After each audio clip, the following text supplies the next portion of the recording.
स्वागत आपका एक और नई वीडियो में। बात करेंगे हरियाणा कौशल रोजगार निगम के बारे में। हरियाणा कौशल रोजगार निगम में 103 प्रकार की भर्तियां निकाली गई थी, लेकिन कोई भी शॉर्ट लिस्टेड मैसेज करने का काम नहीं किया गया। और अब जो है ये प्रोसेस बहुत जल्द शुरू होने वाली है, क्योंकि सीईटी नजदीक नजदीक तो नहीं है और जो कर्मचारियों की पूर्ति है वो हरियाणा कौशल रोजगार निगम के माध्यम से की जाती है। जैसा कि आपको अच्छे से पता होगा, मुख्य सचिव ने भी इसके बारे में क्लियर किया था कि हरियाणा कौशल रोजगार निगम एक एजेंसी हमने इस तरीके से तैयार की गई है कि जो पक्की भर्तियों के बीच में जो गैप होता है उसको भरने के लिए। तो हरियाणा कौशल रोजगार निगम में सिलेक्शन कैसे होता है, स्कोर कैसे तैयार किया जाता है, और क्या आपका सिलेक्शन इतने नंबर में हो जाएगा, कितने नंबर में सिलेक्शन की उम्मीद रहती है, कंप्लीट जानकारी इस वीडियो में मिलेगी। तो बात कर लेते हैं स्कोर कैसे तैयार होता है पहले तो, और कितने स्कोर में आपका सिलेक्शन हो जाएगा। आपको यहां से पता चल जाएगा कि आपका स्कोर कितना बन सकता है। ठीक है, तो सबसे पहले तो मैं आपको बता देता हूं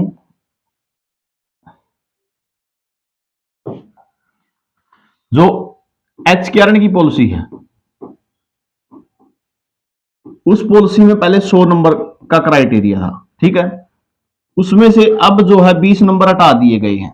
ठीक है, 20 नंबर किस किस के हटाए हैं इसके बारे में बता दूं तो 10 नंबर तो होते थे सोशल इकोनॉमिक क्राइटेरिया के, विधवा के, फादरलेस के। ठीक है, तो 10 नंबर तो वो हटे हैं और 10 नंबर हटे हैं एक्सपीरियंस वाले। ठीक है, 10 नंबर हटे हैं एक्सपीरियंस वाले।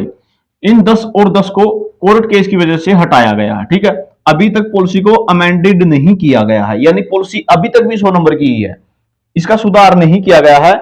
पीछे जो है सीएम साहब की बैठक हुई थी, उसमें सीएम साहब ने खुद बयान दिया था कि हमने जो एचकेआरएन की पॉलिसी है, ठीक है, उसका अमेंडमेंट का मुद्दा भी हमारे पास आया था, लेकिन हमने इसको डेफर कर दिया है।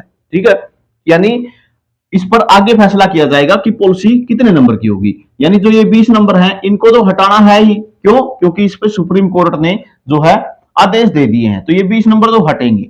अब यहाँ पे बच जाएंगे 80 नंबर। इस 80 नंबर में से आपका कितना स्कोर बनता है, ठीक है, यहां पे आपको देख लेना है, कैलकुलेट कर लेना है, और यहाँ पे कंप्लीट डिटेल मिलेगी आपको, तो इस हिसाब से आप अपना स्कोर कैलकुलेट कर पाओगे। ठीक है, उसके बाद बात करेंगे कि कितने नंबर में सिलेक्शन आपका हो जाता है।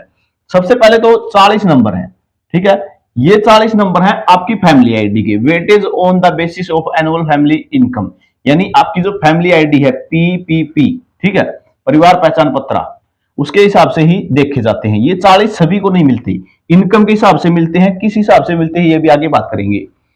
वेटेज ऑफ एज, एज के भी आपको 10 नंबर मिलते हैं। ठीक है, किसी को 10 मिलते हैं, किसी को 5 मिलते हैं। ठीक है, ये भी बांटे गए हैं, किस हिसाब से बांटे गए वो बात आगे मिलेगी। Skill qualification beyond the essential qualification, 5 point है, यानी जिस पोस्ट के लिए, जिस पोस्ट पे क्वालिफिकेशन है, जिस पोस्ट की जो क्वालिफिकेशन है उससे अलग अगर आपके पास टेक्निकल क्वालिफिकेशन है, ठीक है, जेबीटी की भर्ती निकल गई, ठीक है, और जेबीटी का आपके पास डिप्लोमा, लेकिन आपके साथ साथ में आईटीआई भी है, तो आपको 5 नंबर एक्स्ट्रा मिलेंगे भाई। ठीक है, क्यों? क्योंकि आपके पास स्किल भी है अलग से। एडिशनल हायर क्वालिफिकेशन, इसके भी 5 नंबर है, यानी +2 पे इस पे अगर भर्ती निकली है और आपने बीए कर रखी है, ठीक है, तो 5 नंबर मिलेंगे। अगर बीए बेस पे भर्ती निकली और आपने एमए कर रखी है तो भी 5 नंबर मिलेंगे। ठीक है, अगर आप 10वीं बेस पे भर्ती निकली हुई है और आपने बीए कर रखी है तब भी आपको 5 नंबर एक्स्ट्रा मिलेंगे। Weightage of social economic criteria, ठीक है, इसके भी 10 नंबर थे, उसको कैंसिल कर दिया गया है। अब ये सुप्रीम कोर्ट की वजह से ये बाहर कर दिए गए हैं। और आप चैनल पर नए हैं तो चैनल को सब्सक्राइब जरूर कर लेना, हर जानकारी आपको हरियाणा कौशल की मिलेगी। टेलीग्राम ग्रुप है और व्हाट्सएप चैनल है अपना, लिंक डिस्क्रिप्शन में है, वहां पे हर जानकारी शेयर की जाती है हरियाणा कौशल की। आप जानकारी से नहीं चुकेंगे अगर आपको ज्वाइन करेंगे तो। Weightage of common eligibility test, यानी सीईटी पास कर रखा है तो उसके भी 10 नंबर हैं। ठीक है, उसके बाद इज ऑफ डेवलपमेंट, यानी आपका जो 10 नंबर है आपके ब्लॉक के, ठीक है, आपके ब्लॉक में, यानी आप जिस ब्लॉक से हो उसी ब्लॉक में अगर रिक्रूटमेंट है, उसी में वैकेंसी आई हुई है तो 10 नंबर आपको मिलेंगे। अगर दूसरे ब्लॉक में लगोगे, आपका जो नजदीकी ब्लॉक है, तो आपको मिलेंगे 5 नंबर। ठीक है, उसके बाद प्री स्टेट गवर्नमेंट एक्सपीरियंस, ये 10 नंबर, इनको भी चैलेंज किया गया है सुप्रीम कोर्ट की तरफ से। एचकेआरएन की पॉलिसी में अब ये भी नहीं रहेंगे। ठीक है, और टोटल जो है 100 पॉइंट हो गए। अब बात आती है 40 पॉइंट, 10 पॉइंट, ये किस हिसाब से दिए जाएंगे, 5 किसको मिलेंगे, 10 किसको मिलेंगे, 40 में से कैसे मिलेंगे।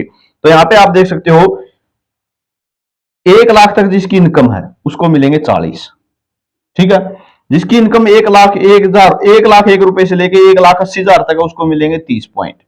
और अगर 1,80 से 3 लाख लग है तो आपको मिलेंगे 30 पॉइंट, ठीक है, 20 पॉइंट। और 3 लाख से 6 लाख है तो आपको मिलेंगे 10 पॉइंट। ये आपकी इनकम के बेस पे डिवाइड किए गए हैं, ठीक है। उसके बाद बात कर लेते हैं एज के बारे में। तो यहां पे आप देख सकते हो जिसकी 24 से 36 साल एज होगी उसको मिल जाएंगे 10 नंबर, और जिसके 36 से 42 हो जाएगी उसको मिल जाएंगे 5 नंबर, ठीक है।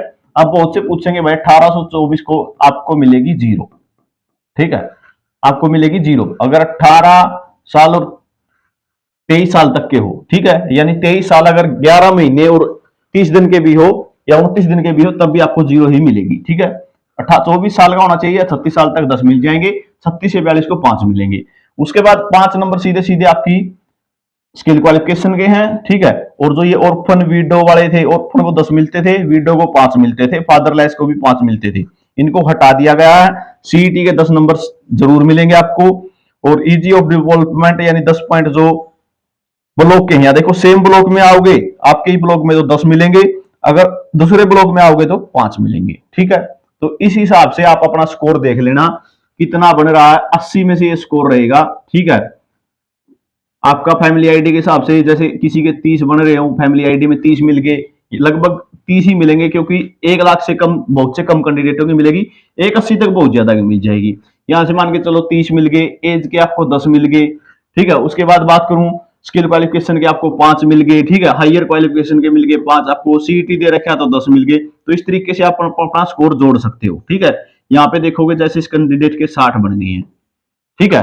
तो इस तरीके से आपको अपना स्कोर चेक करना है और उस स्कोर के बेस पे ही आपका सिलेक्शन होगा। अब बात कर लेते हैं कितने नंबर में सिलेक्शन हो जाएगा, ठीक है। अगर 55 80 में से 55-60 स्कोर बन रहा है आपका, ठीक है, 55 से 60 स्कोर बन रहा है तब भी आपका सिलेक्शन की पूरी पूरी उम्मीद रहेगी, ठीक है। अगर 55-60 स्कोर बन रहा है तो 80 में से ही तो ये मैंने आपको बताया तब भी आपका सिलेक्शन की पूरी उम्मीद रहेगी। और आपको बता दूं कुछ पोस्टें ऐसी होती हैं जिनमें आपका 50 नंबर में भी सिलेक्शन हो जाएगा। आप पूछोगे कौन सी पोस्टें, तो एग्जाम्पल आपको दे देता हूं, जैसे फार्मासिस्ट की पोस्ट है, ठीक है, टीजीटी और पीजीटी टीचर की पोस्टें हैं, ठीक है, इनमें 50 नंबर में भी हो जाएगा। क्यों हो जाएगा, एचटेट मांगा जाता है इन दोनों में, ठीक है, एचटेट क्लियर मांगा जाता है, बहुत से कैंडिडेटों का एचटेट होता नहीं, इस कारण से कंपटीशन यहाँ पे कम हो जाता है, ठीक है। 50 नंबर में जैसे असिस्टेंट की पोस्ट आती है मनरेगा में, मनरेगा असिस्टेंट की पोस्ट आती है उसमें हो जाएगा, बिल्कुल पोस्ट ही खाली चली जाती है, एलिजिबल कैंडिडेट नहीं मिलते, ठीक है।